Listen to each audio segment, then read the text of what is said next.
Good afternoon, ladies and gentlemen, and welcome to another installment of the Southside Mavericks Coaches Show with head coach Jeff Williams. Coach, always good to be with you. Good to see you, Don. Coach, Little Rock Central, it's week 9. We're going down to see Scooter Register, a guy that you coached with for several years. This game is for making the playoffs and playoff seeding. This is a pretty big ball game. Yeah, it was a big game for both teams, and Coach Register got a lot of respect for him, and it's good to see him before the game and kind of catch up. But it was great to go down to Little Rock Central and pull out a victory because we needed to get the playoffs. Well, Coach, this was another exciting game. A little slow starting, but finished with a bang. We lose the toss again. I think it's third game in a row we've lost the toss. So we receive the kickoff. We return it to our 26-yard line.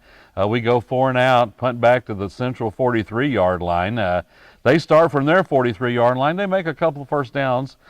Defense holds, and then they punt from their 48-yard line down to the Southside 16-yard line. We take over from the 16, first play, 17-yard pass to Tyrese. Second play, we get a grip there, and we go 16-yard pass to Ricardo. We go 6 plays, it stalls at midfield, and we're punting again. We punt to their 20-yard line. Central starts from their 20. They get 2 first downs, and they strike first. A 58-yard TD pass. We had him right at the line of scrimmage, missed a couple of tackles. Yeah, we missed some tackles. It kind of, it was really the first real cold night, and it's kind of funny is our kids are so young, and they've never been to Quigley Stadium before, and it was kind of like taking a tour almost when we got there and kind of looking around the surroundings, and of course, I've been there 100 times, and so it was, obviously it's the same old Quigley Stadium I've seen, but it's kind of felt like, coming out with the cold weather and things, we might start off a little bit slow, and it kind of worried me because Central has played well at home all year long, but our guys understood what was at stake, and we missed some things early on, just didn't execute real well offensively. Had a couple of stops, and we didn't know. There was rumors that their quarterback was hurt and wasn't going to play, and he didn't start the game, but ended up playing most of the game. And so you're trying to get a feel for each other, and then obviously we missed some tackles, and they get on the board first at 7-0. But I've been real proud of our guys all year. If we get down, we've done a pretty good job of responding. Well, we're down 7-0. We had a big offensive explosion last week. We're kind of sputtering a little bit. They kick off to us, Coach. We return it to the 29-yard line, go 3 and out, punt it right back to those guys at the 25-yard line. Central takes from their 35-yard line. They go 6 plays. And on 3rd down and 8, Cam Belcher breaks through and sacks the guy, takes them out of that first down that they may have had, and then they punt back to us. We take over the 39-yard line. Belcher had a big game last night. Yeah, he did. He had a great game. I thought defensively overall was our best effort all year long, and we blitzed him quite a bit, and he does a great job as far as blitzing. I don't know if he just can maneuver his way back in the backfield, and I thought him and Sam Wynn played one of their best games, and Cam has really stepped up his game so far this year. Seems like every week he's getting better and better. His leader gets us lined up as a quarterback on defense, and our defense is coming out. We're kind of struggling moving the ball a little bit, and they've held strong. And which, like I said, Central has some explosive receivers. They've scored points on everybody all year long, and I thought our defense really stepped up. Well, Coach, they punt to us. We take over on our own 39-yard line. First play, 16-yard pass to Mason Love. The quarter ends. We swap sides. The wind changes for us there and that. And on the 4th play, we throw a 43-yard TD pass to Ricardo. Yeah, we came out to something it's a staple play we've had, and we set it up earlier in the game, and we wheeled Ricardo out of the backfield with a little play action. Tay saw it. And, Ricardo had an outstanding game. He's played well for us all year and makes a great catch and takes it in to score. So we're on the board, on the road, got it tied up, and we're feeling pretty good about it. And I got to give Ricardo Savoy a lot of credit. He struggled last year catching the football, and he's really worked on that, and has really become a weapon for us out of the backfield. Him and Brendan, which Brendan was a receiver, that those backs can catch the ball. And if you're a linebacker and you're playing man coverage, it's hard to play the run, and then try to go find your guy to cover them. And a good call by Coach Key, and Tay made a great throw, and Ricardo got in the end zone. Well, we're 7-7, Coach. We sky kick. Remember we talked last week that we squib, skied, onsided. We did a lot of things again this week with the kicking game. Well, we sky kicked to the 30-yard line, and they return it to the Southside 48-yard line, and then they grind out 52 yards in 10 plays and a touchdown. Yeah, we tried to just kind of pop it over, pop middle. We saw it on film and hit it pretty good. He kicked it where it was, but I don't know if the ground was wet. It just didn't bounce the right way. And a lot of times when that happens, everybody converges on the return where it's at. And the Central kid did a great job, picked it up, and kind of everybody's merging and gets around the right end. We get him on the ground, and then they kind of just pound it away right there. We missed some tackles. That's probably our worst series all night on defense, and you got to give them credit. They were there to play too, and they take it in to score. A long mythical drive, and one thing I got off that was they're going to try to run the ball, use short pass game. The quarterback's kind of dinged up, not going to run him too much, and really chew clock. I know Coach Retcher pretty good and try to keep our offense off the field, and that's like I told Coach Key, I said, we're not going to get many possessions, and we got to make them count. Absolutely. Coach, we're down 14-7. Central kicks off to us. We return it to the 40-yard line. We go 9 plays and 60 yards. Very methodical drive. 10-yard runs, 8-yard runs. Ricardo did a great job. Tay runs it in from the 1-yard line, and we score. Yeah, we felt like going into it we could run the ball pretty good. And a lot of times when it's a cold night and the wind's blowing, things like that, you got to be able to pack your running game when you go on the road. And Ricardo, offensive line, had a great game. Wesley Schwartz, Sean Ottman, Riyadh, those guys all played really, really well and really made some holes for Ricardo and Brennan, and just kind of mix up the pass a little bit. We feel pretty good about a running game. We're established it, and let's take this over. We've been a little hit and miss on defense. We either get them in 3 and out or 4 and out, or they'll grind it on us a little bit. We're 14-14. We kick off to those guys. They return it back to the 19-yard line.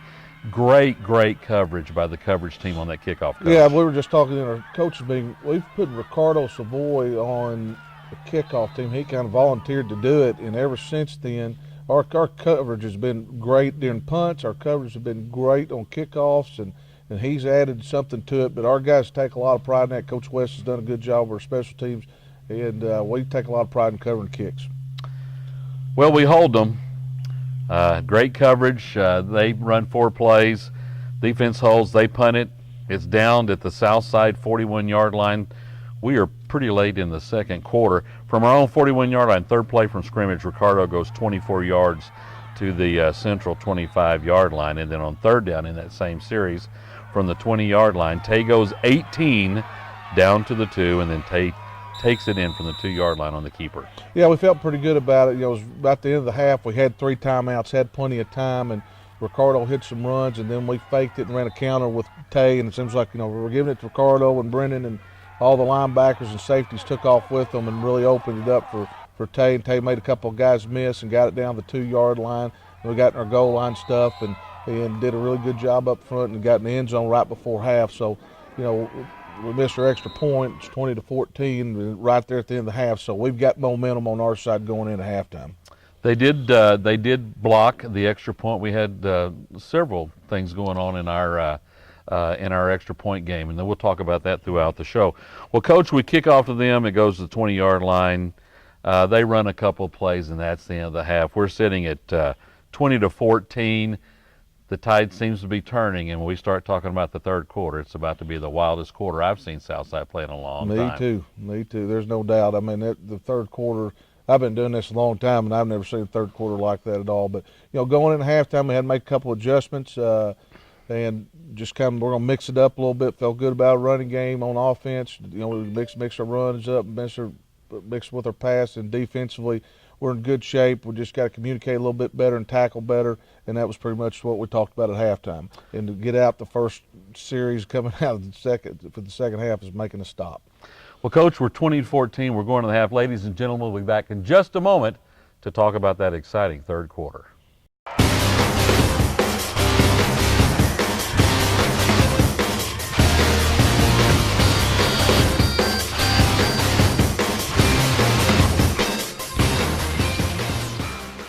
Welcome back, folks. We're here to talk about the second half with head coach Jeff Williams. Coach, we're up 20-14 at the half. Central's getting the ball to begin the second half. We kick off to those guys. They return it to the 33-yard line. First play of the second half for Central. Bad snap, 25 yards, scoop and score by Cam Belcher. Yeah, that was, we're talking to him about, hey, we got to jump on this quick and get a big stop. And like I said, we'll talk a little bit more about it. But it was like the perfect storm for the Mavericks in the third quarter. Did a great job. Martez got back in the backfield. It was a bad snap. And I thought Martez fell on the ball. And so, and all of a sudden you see Cam pick up a football. It's hard to see, and he's running to the end zone, and we get a touchdown. When you get a defensive touchdown, it'll suck the life out of your opponent, and it will get your guys, the enthusiasm, the everything that goes involved with it. Our guys are excited, and I look up and there's offensive players, high five running on the field and everything else. And so it's great for Cam. He works so hard, does a great job for us. Glad to see him get a touchdown. 2-point conversion fails. We're up 26-14. You're just talking about how these things have a tendency to be real momentum changers, and that's exactly right, Coach, because we kick off to them again. They return it out to their 23-yard line. They get to 3rd and 9. Pass interception at the 32-yard line. Pick 6 by Jalen Coleman. Yeah, and that's the second one for Jalen this year. Jalen's really come on, played really well for us, and I like to call that was a competitive interception. Either one of them could have had the ball, and we just out-competed them for the ball. And a great job. Jalen stepped in. He's played well. Him and D.D. at corner, D.D. Smith, they've both played great all year at corner. And he gets a pick 6. And once again, I'm going, this isn't happening. I mean, this is unbelievable. And, we didn't even take a snap on offense, and we've got, 2 touchdowns. And so, like I said, you could feel the momentum getting on our sideline and the life being sucked out of Central on the other. We've got 4 plays, Coach. We've gone from 20-14 to 33-14, and you got a feeling that Central may be back on their heels a little bit. We're going to kick off to them for the 3rd time in about 2.5 minutes a game clock. They return it out to their 19-yard line. First play, fumbled. Martez Gaston recovers that ball, and we still haven't run a offensive play, and we got the ball again at their 19-yard line. Yeah, it is, like I said, perfect storm. We get a scoop and score, we get a pick 6, and Martez gets in the backfield. And you could see the snap was a little high, and, I don't know if the quarterback, he couldn't move as well as he has been because of his injury, and then Martez jumps on it. So we're going to finally take our first offensive snap, and we got 2 touchdowns. So, our kids are just really excited, and you can feel them, the momentum really going on the Maverick side. Well, we're going to take over at their 24-yard line. We've been running the ball a lot in this game, and I thought that this was a great play call by you good folks. First play, 17-yard pass to Brennan Ulrich down to the 17-yard line. We've been grinding on them. We go immediately up top, try to drive in the dagger. Yeah, we did. A lot of times you get those turnovers, you need to take a shot, and really, because a lot of times kids don't respond real well after sudden change. I thought it was a great play call, great throw by Tay, and Brennan made a great catch. We get down there, Coach. We're at about the 7-yard line. We have a couple of penalties and move back and forth. They had one. We had one. It's 4th and goal. We find ourselves in 4th and goal, which hasn't been much of a deterrent to this team for the last 2 or 3 weeks. They find a way to get it done, and sure enough, Tay scores from the 1-yard line. Yeah, it makes it great. We got a little penetration on that, and Tay kind of sidesteps the guy and gets in there, and we're kind of going, we need to kick it, or we're playing pretty good on defense, which they're going to have to make them go 99 yards. We don't want to change the field position, think we can score, so we went for it, and Tay did a great job up front. Well, Coach, we missed the PAT. So far we have a missed PAT, a blocked PAT, and a failed 2-point conversion. Now, obviously, that's not a big issue here, but as a coaching staff, that's got to be making you nervous. That's a huge issue, and we probably worked harder on that this past week. I mean, every day we practice a lot of times in the morning. We would come back in the afternoon and really work that scenario. To be honest with you, I think the one we got blocked, we kind of took a play off, and you can't do that in those situations. And then the second one, we were a little slow getting it off, and I think the third one, Connor just kicked the tee. And those things like that will come back and haunt you in a close game in a hurry. And we, try to do our 2-point stuff, and they did a good job on that. And so I mean, I can't. As a coach, it drives you crazy just on the fact you feel like you're chasing points, and you got to take a risk here, a risk there, and you really take those things for granted. I mean, we've won games here. Guys missed an extra point. We've won. I mean, I've been a part of it, and lost games that way, and so we've got to go really do a good job. I mean, people, when you start missing one, getting one blocked, it seems like the whole effort from the other team's going to be there. And I know Northside will look at it on film, and they'll try to scheme some things up, and those points are going to really come back and haunt you. And but we're going to go back to work and get better at it. Well, we had the back-to-back weeks with Cabot and Conway that were very, very close games that were won on the last play of the game. You go back into the first quarter of one of those games, you miss here, miss there, get one blocked. All of a sudden, you played really well, but you walk away with an L because you don't execute on this one. Oh, yeah. I mean, and we'll get to the Mercer rule, but we're 3 down, and then you're taking risk of guys getting hurt and things like that. So, we got to do a better job of coaching it. We got to do a better job of playing it. Coach, we're 39-14. We kick off to Central. It's a touchback out the back of the end zone. The second play from their 20-yard line, they go 27 yards to the Central 49-yard line.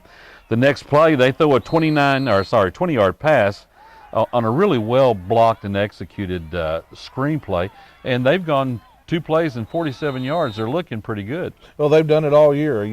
That's what's scary about it as coaches. All of a sudden you jump and get this big lead, but you look up, there's a lot of football to be played. And, a lot of times your kids, after that, they kind of let down a little bit, or, they're not playing the same way because they relax, I would call it, be complacent. And so you're still sitting there and you're telling them, we got a lot of game to play, and some of them might look at you like, yeah, right. But you got a long third quarter there, and fourth quarter is still to go. So, and anything can happen because those guys can score the ball, and they've done it all year. If we could score 3 touchdowns in 5 plays, Coach, it could happen to us. Oh, yeah, they can. Good. Well, they're sitting at our 32-yard line. They're 1st and 10. They've gone 47 yards in 2 plays, and they're throwing the ball again. Pass was tipped. It was a beautifully played tip and intercepted by Bennett Windell. Bennett's done an outstanding job. I thought that was probably one of the biggest turning points in the game right there. We shut them down, got another turnover, and you could just really see the air go out of Central after that. And Bennett's done it as one of our leading tacklers on the team, and has just played extremely, extremely well. Dylan White filled in for Mason Gregory. We should have him back this week. Dylan came in and did a great job for us also. So there's guys filling in where they need to be, step next man up, and Bennett's had a great year. Well, Bennett gets us back to our own 24-yard line. The offense comes back on the field. First play from scrimmage, Ricardo goes around the right side for 17 yards. Coach, we had 6 straight rushes for Ricardo in that drive, all the way down to the 32-yard line. I guess Ricardo got a little tired because we brought Brennan in, and Brennan went 9 yards down to the 23-yard line, and then took it around the right side, 23 yards for the Maverick touchdown. Once again, we set it up. Ricardo, Brennan getting the ball. We run another counter play with it, and everybody's flowing one way, and Tay and 2 linemen are going the other way, and there's a good read by Tay and gets in the end zone, and you can feel that we got this thing well under control. I think it's a great idea when you have the other team moving the ball a little bit. They still had the turnover, but they were moving the ball up until then, and then you start grinding that thing. It was eight rushing plays for 76 yards. Got the lead. We need to run some clock. Plus, we're having success running the ball, and the clock's our friend right now. And in that situation, and wanted to run it. And Ricardo and Brennan were running really good. Offensive line was playing outstanding. Tay mixing Tay in there a little bit also, and just felt really good about that. The whole situation felt like we had it under control. We're sitting 46-14, Coach. We squib kick on the next one, and you're just changing things up. Again, we sky kick, we kick it deep, we kicked it out of the end zone today, we squib kicked it. Has to keep those guys guessing, doesn't it? It does. It's hard to set up a return when you don't know where the ball's going. I mean, you work hard all week, and everybody practices the one down to the 3-yard line, and you're going to catch it in the middle and go out. But if you can spray it around, and Connor's done a good job with it all year long, then it puts pressure on the return team. Well, this squib kick gets all the way down the 8-yard line, and their guy falls down on it. So they're 1st and 10 from their own 8-yard line.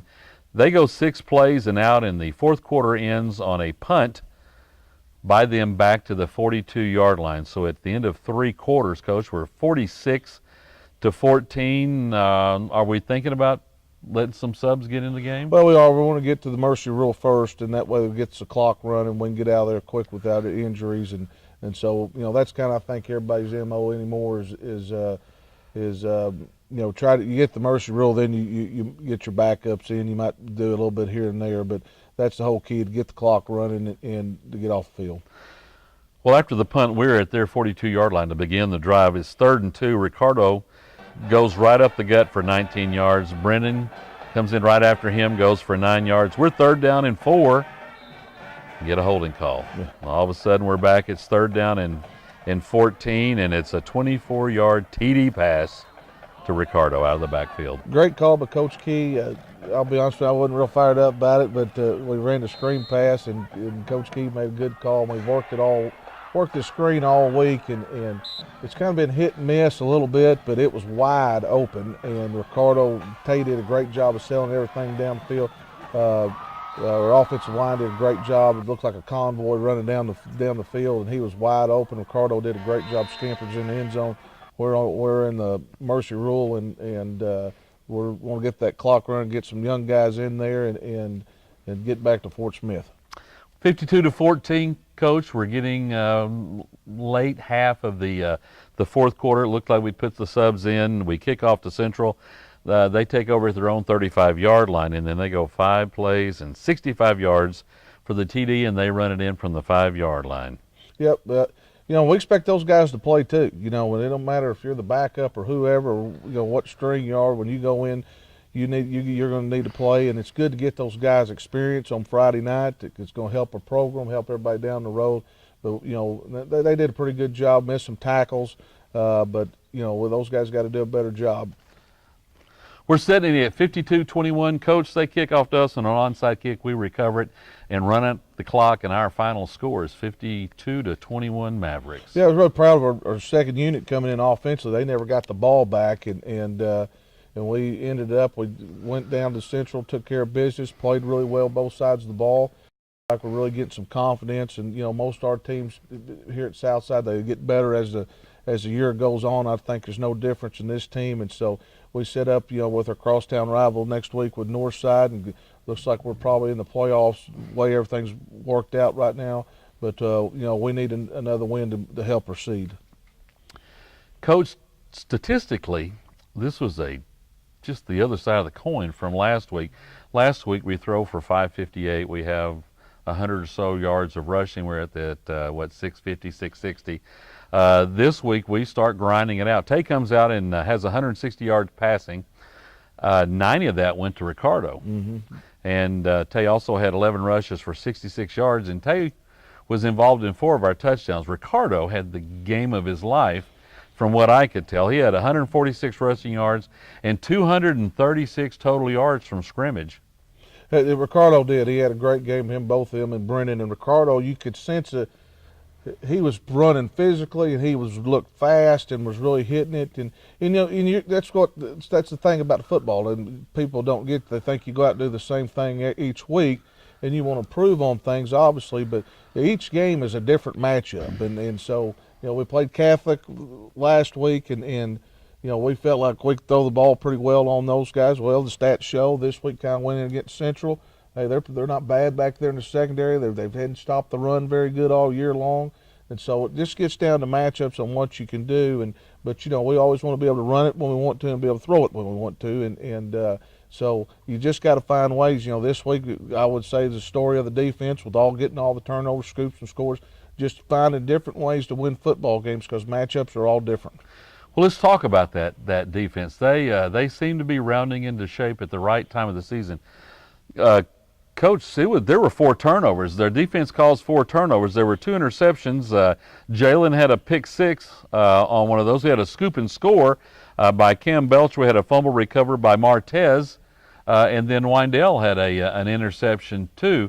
I saw the stats, and I'm not sure I read it right, but the number that I saw was an unusually low number of yards that we gave up to Central. Yeah, I thought we played probably our best game. That Bryant game and this game that was our best game outings on defense all year long.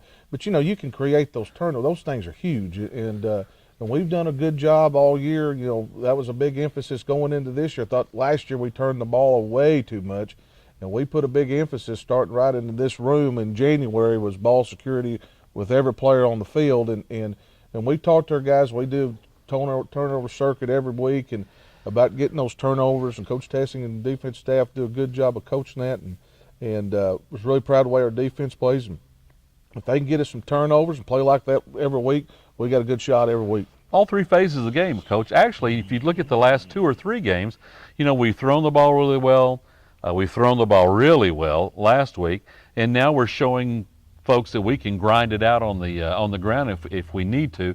Defensively, they've just gotten better all year long, and then obviously this was just a mammoth game. And on special teams, as far as return coverages and things like that, we've done a good job. Obviously, we need to work on the kicking game just a little bit, see if we can get the ball through the upright a little bit. We do. We got to really work that area. And like I said, I've been really proud of our punter. You know, Puckett's done a great job for us. Connor's kicked the ball well. We sprayed it around. Our coverage has been outstanding. Our return stuff. Jalen's come in and really helped us a little bit on punt return. And, you know, it's going to continue to get better. And, you know, we blocked a field goal this year, and but we've got that one area right there, which we do a lot of stuff with that deal. And, you know, we work at it, and we got to work a little bit more at it and get that, you know, it's kind of get that fixed, is in coach's term. We got to get that fixed. How are we doing on injuries? But we're pretty healthy. Mason Gregory sprained his ankle last Monday. He wasn't able to go, but so Dylan White stepped in, did a great job for us, which is fortunate. You know, we got out of this game, no injuries, everybody's healthy. And for being this time of year, we're probably as healthy of a football team that I've ever been around. And Mason should be fine this week. But see, now Dylan's got that experience back there playing, you know, the whole game, and so that just creates more depth, and that's a great deal. But we're as healthy as a horse. Next week, Battle of Rogers Avenue, playoff positioning at stake for us. Making the playoffs is at stake for Northside. Am I correct? Yeah, that is correct. I mean, you know, that's a big deal, obviously, but you know, you can kind of throw all that stuff out the window. You know, I did a deal earlier this week with Bobby Swafford about the tradition and the history of the game, and I'm a big high school football historian, and I think it's a real neat deal coming on Wednesday night, and interviewed a lot of different people. But those games, the Northside Southside game, is something, you know, I take it as a privilege to get to coach in that game every year, and our players should be privileged to play in it. It's, you know, got great history involved in it. You know, they got us last year for the first time in a long time, and you know, I know our guys are excited about going and playing those guys again, and we're going to get Northside's best effort, we're going to get Southside's best effort, and the only thing you ever worry about is just them being too hype before the game, because sometimes people characteristically, they do some things out of character, but our guys will be focused in, get a good plan together, practice well all week, and well, we need this win really bad also, and so it's all come down to week 10. I knew it would be, and going into the year, and you know, we got to get some playoff positioning and things like that, and a lot of times that's a big key, you know, where you fall and what your seed is, and things like that. So, but our kids will be excited about playing. I'm sure we'll have a great crowd. We always do. Both student sections will be full, and you know, we're coming in with some momentum, and senior night, and which, you know, that's honor those guys that have been, especially in our program, for 3 years and given a lot of time, blood, sweat, and tears, and we're excited about honoring those seniors. And we always play pretty well on senior night. Always have since I've been here, and I don't think it'll change any much this week. Coach Cabot came to town last week and played Northside.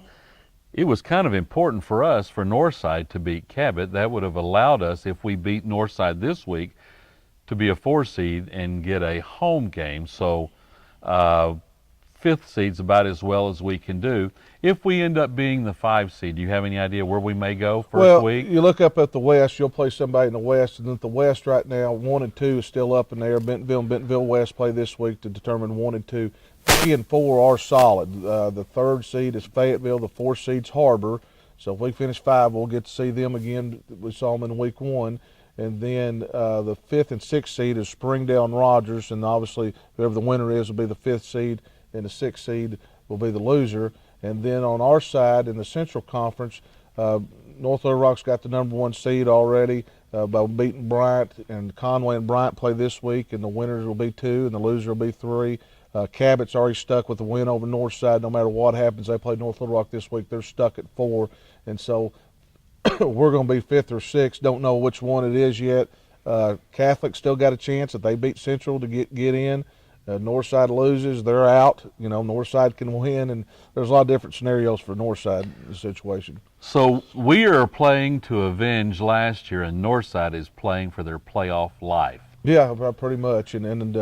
But like I said, you can throw all that stuff out the window. I mean, they're going to come play, and we're going to play hard, and you know, the bragging rights and what a neat game this is, and I know our kids and our fans look forward to it every year, and we'll try to represent our side of Rogers Avenue and go out and play really well. Nothing better than ending the season with Northside Southside. Coach, always good to be with you. Looking forward to the show next week. Hope it's a great Maverick win. Well, I do too.